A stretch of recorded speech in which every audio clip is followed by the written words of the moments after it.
There are a lot of powerful fictional characters that have been created over the years. From Omni-Man to Homelander to Miss Power, there are many that would have absolute reign over almost anyone they'd ever want to, simply due to how much power they're given. However, one has always stood upon the rest. A character so iconic and powerful that everybody online is always comparing him to others and asking who would win.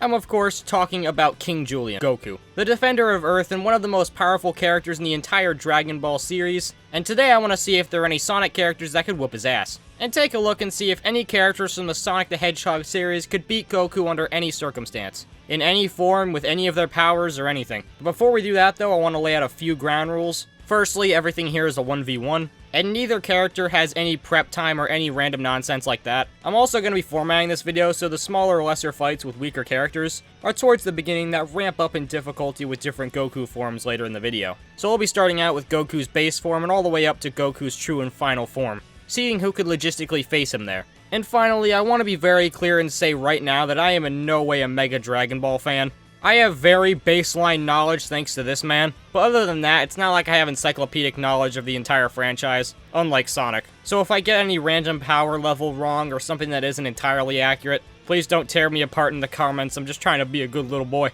Without any further ado, let's hop right in. It's time for a death battle! Now let's start off with some of the robotic characters like Omega. I feel like most robotic characters would probably get their asses decimated by Goku on any given day. However, some later on will stand a chance, but for now, let's just talk about my boy. I'm just gonna go ahead and say it, I love you Omega, but your ass is getting creamed. Considering that Omega mainly uses things like guns and bullets, and considering that Goku in his base form has the ability to do stuff like instant transmission, which instantaneously changes Goku's location to whatever he wants, I think it's very fair to assume that Goku could dodge most of Omega's barrages. He could just instant transmission behind him and immediately rip him in half. And Omega doesn't really have any way to regenerate or anything like that, so his ass is getting creamed. And even beyond that, I don't see how Omega's gonna do anything against a Kamehameha or anything like that, since I highly doubt that any energy blasts he makes could counter it. And even beyond that, we have other characters like Gamma and the E-Series robots, who just aren't fast enough or strong enough to keep up with Goku on base level. After that though, let's move on to Silver the Hedgehog. Silver does have some crazy powers and has been shown to do some pretty overpowered stuff in different continuities. Like for example, it's confirmed in the Archie timeline, Silver has the capability to move a mountain with his psychokinesis, which is probably something a lot of Dragon Ball characters could do, I'd say. And while he has been shown to travel through time a lot, I don't really think we can count it here, since most of the time it seems like it's out of his capabilities. He either needs something like a time stone or the help of Shadow or Mephiles. And I gotta say, I think one of Silver's main drawbacks is the fact that he's nowhere near as experienced in fighting as the other characters. It seems like whenever Silver's in a really big fight, he never really does much offense, but rather defense with saving civilians or helping out other characters land hits. And by the way, adding this in later, I'm talking about hand-to-hand combat, since obviously he has a lot of skill with his psychokinesis, but with stuff like instant transmission, I'm not sure that's gonna affect Goku that much, so Goku's probably gonna wipe the floor with him. I mean, must I even bring up the moment? But still though, he has one more ace up his sleeve, of course being Super Silver. Now, before I get into it, I just have to say that the super forms in Sonic have always been a bit wishy-washy on just how powerful they are. They're always touted as having endless amounts of power and that cannot be stopped under any circumstance. Yet Eggman was able to electrocute Sonic and just rip the emeralds out of him in like 5 seconds. Mix that with a bajillion different continuities and you get the idea. But the main thing with Super Silver is that we really haven't seen him in action too many times. And in the few times he has, he's either A, on the defense, or he's fighting some ultra-strong deity and needs the help with others. I would say that Silver could probably block or defend a couple of Kamehamehas from Super Saiyan Goku. However, I think that Goku's God Mode or Super Saiyan Blue is definitely going to win over Super Silver. Considering that while Silver has beaten a god with Solaris, he needed the extreme help of Sonic and Shadow.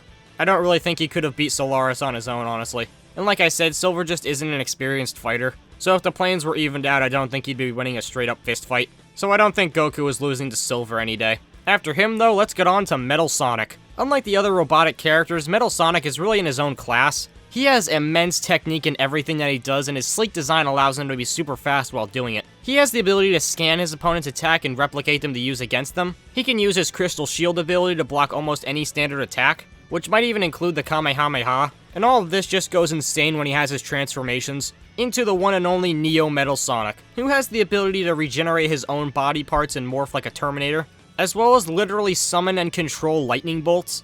This guy is definitely the best we've seen so far, but he can go even further beyond.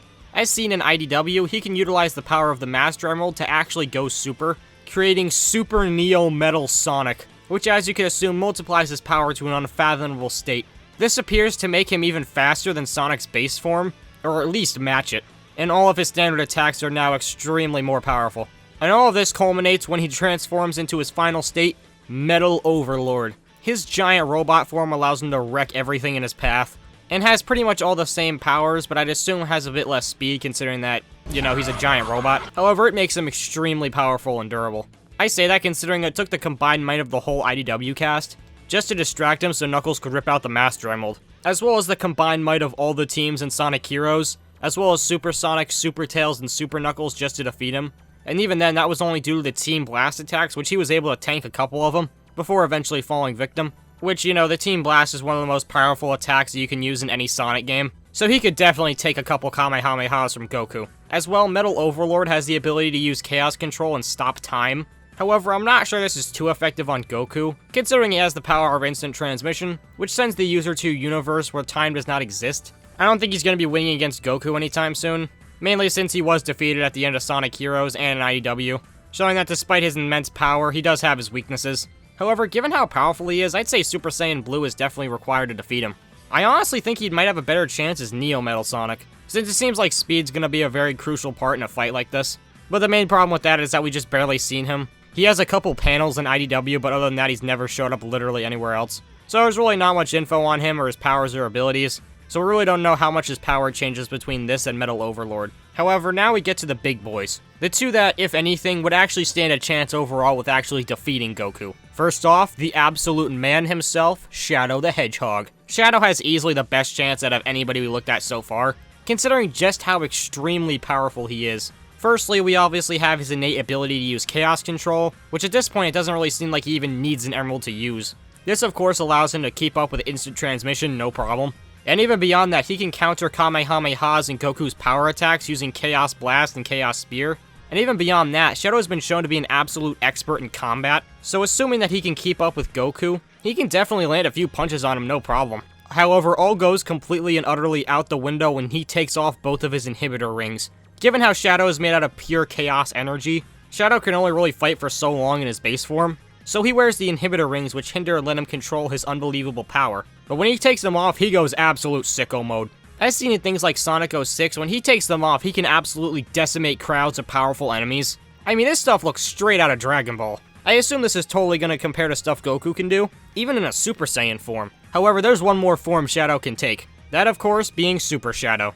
Where given his extreme power and fighting skills in base form, I have no doubt Shadow could easily take something like Super Saiyan Blue or Super Saiyan God form. I mean, definitely God form, he took down Black Doom, and he didn't really even seem that scarred by the end of it. And then he, without any hesitation, chaos controlled an entire goddamn alien mothership thing out of the way, all the way up to space. However, he has one more ace up his sleeve. Super Shadow without any inhibitor rings. This gives him access to his unlimited power on top of the power of the Chaos Emeralds. This form is so unbelievably powerful that I don't see any mainline character possibly defeating it.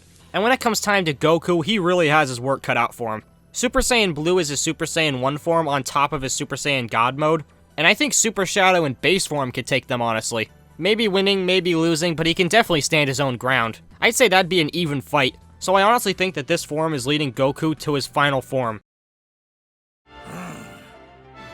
It's astounding! This mortal really is something else. This is Autonomous Ultra Instinct!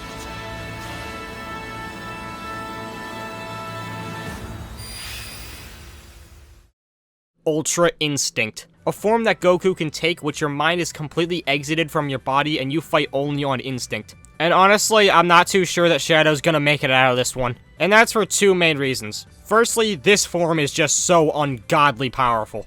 This form is literally Goku being unaware of what he's doing and fighting on pure instinct alone. That means he can dodge almost any attack dealt out, and he can attack his opponent even when he's not in contact with them, as seen when he fought Jiren. And reason 2 being the fact that, while yes, Shadow is extremely powerful in this state, it really is just a last resort, considering that whenever Shadow would do something like this, it ended up with Shadow being in near death. Since, like I said, the rings are designed to let Shadow control his power, so when they're off, he can only really go for so long. And combine that with all the power coursing through his veins, After a short while in this mode, Shadow's only going to become weaker and more injured. So the point is, I really think Shadow can only use this power for a very limited time. Which, to be fair, it's not like Ultra Instinct Goku's gonna last forever either. But it's not like Goku's about to kneel over and die once he's done with the form. So honestly, I don't think that Shadow's gonna be prevailing over Ultra Instinct. Very sad outcome, but easily the best match we've seen so far. However, moving on, we have one final contestant. I think you all know exactly where this is going, and that, of course, would be a fight between Goku and Cliff from Goku and Sonic the Hedgehog. Well, I'm just gonna say it, I'm not sure mainline Sonic is gonna win. While yes, he has extremely powerful forms, even stuff like Hypersonic, that again has been shown to be a very limited form Sonic can use. And also, he's shown up once in a 1994 sprite-based Sega Genesis game, so I don't really think there's much concrete info on his power level or anything crazy like that, so yeah. I think that one other version of Sonic has all of them beat, though, and that is Archie Sonic. Archie Sonic is quite possibly the most powerful thing in the entire Sonic franchise. The amount of feats that Sonic has done in this comic and his base form alone is absolutely insane. Thanks to the absolute batshit writing of the early issues, as well as the Ken Penders era, we have some absolutely bullshit feats that this man has done. Such as Sonic vibrating fast enough so that his molecules can slip through solid matter, or being able to pick up a clump of water and throw it like a rock, doing it so fast in this amount of time. Or, of course, the absolute iconic Cosmic Interstate. You know, from that one Cybershell video with the Wolverine Sonic. The Cosmic Interstate is the space in between multiverses, and the thing that connects the entire Archie Sonic multiverse. And according to this panel, Sonic within 24 hours has gone at least 148,000 light years in a day. This is a lowball, mind you, but if we do the math, this means that Sonic had to have been running 36 quadrillion miles an hour. And that was in Sonic's base form. I can't even begin to fathom what he was like when he was Super. For example, though, Super Sonic once fought the fourth Enerjack, a being that supposedly is capable of doing literally anything that their mind allows. They tried to attack Super Sonic, and absolutely nothing happened. And in another instance, Super Sonic was able to stop a Super Genesis wave from destroying over 1 million universes. The Archie Sonic universe describes the Chaos Emeralds as being absolutely limitless in power, and Archie Sonic is so unbelievably powerful, and has been shown to do some of the most incredible feats in any Sonic continuity, which gives him the same amount of power, I would say, as Super Shadow, and even Super Shadow without his inhibitor rings. You could say this is just messy writing, and it definitely is, but I don't care. This man is so ungodly overpowered, it's hilarious. Goku is already sweating over here, but we got one more to go. One more form that's unbelievably the most powerful thing in any Sonic universe that's ever been shown, and that is Ultra Sonic. Ultra Sonic is a form of Sonic introduced in the late 90s, when Sonic gained 1 billion power rings, which are a more powerful version of rings created by a Super Emerald. He gained this form. This form has undoubtedly the most insane attributes out of anything we've ever seen. It has the ability to change things on a molecular level, meaning that any Goku's energy attacks could easily be changed into, like, fucking butterflies, I don't know. As well as change Sonic's form to better suit whatever environment he's in, as well as the ability to open up portals to different dimensions, which in itself comes on top of everything that base Sonic can do. This form surely has no limits other than the time Sonic can use it. And moving on to Ultra Instinct Goku, I'm really seeing this being a pretty even fight. Neither form has shown up that many times in continuity, so it's really hard to get some concrete info on how each works, but both have been shown to be very comparable in power levels nonetheless. I'm honestly pretty torn on this one.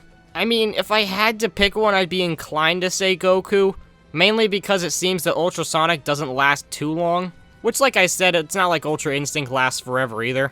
But for example, right after the aforementioned Sonic sending a villain to another dimension, Sonic lost his form. And I mean, Goku again is fighting purely on instinct and not even thinking about it. Sonic is still fully in control of his own body here, so hypothetically he wouldn't be the best at hand-to-hand combat here, since we've confirmed here that Shadow is definitely better at hand-to-hand combat. So overall, I'd still say Goku would probably win. But I guess that's it. That's me looking at the most powerful main Sonic cast and seeing which of them could stand a chance against Goku. I'm sure that there are other characters here that I didn't talk about, but to be fair, most of them, like, could have been mentioned, like Mephiles or something, but, like, I kind of already confirmed that they've been beaten by the other characters higher up, so it wouldn't really be that exciting. But anyways, thank you guys for watching. Feel free to get mad at me in the comments for getting Dragon Ball lore wrong, And by the way, I've left a couple links in the description to videos that were very helpful with the research on this one. I mean, did you really expect me to have all that Archie information on the top of my head? But anyway, thank you guys for watching, and this video was a complete waste anyway, since obviously Beerus solos.